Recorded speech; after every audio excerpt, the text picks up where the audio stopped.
அங்காளம்மா அவ ஆனந்தாய் உருவெடுத்து வாராளம்மா அங்காளம்மா தாயி அங்காளம்மா அவ ஆனந்தாய் உருவெடுத்து வாராளம்மா கத்திக்கா பாலம் கொண்ட அங்காளம்மா அவ காளியாக உருவெடுத்து வாராளம்மா அங்காளம்மா தாயி அங்காளம்மா அவ ஆனந்தாய் உருவெடுத்து வாராளம்மா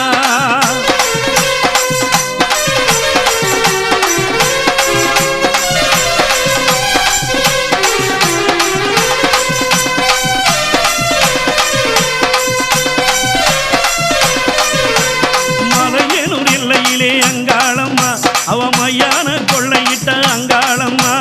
சித்தாங்கு அடைகட்டி அங்காளம்மா அவ தீச்சட்டி ஏந்தி வர அங்காளம்மா பூங்காவனத்தினிலே அங்காளம்மா அவ புற்றிலே நாகமாக அங்காளம்மா சூட வடிவாக அங்காளம்மா அவ சுடலையில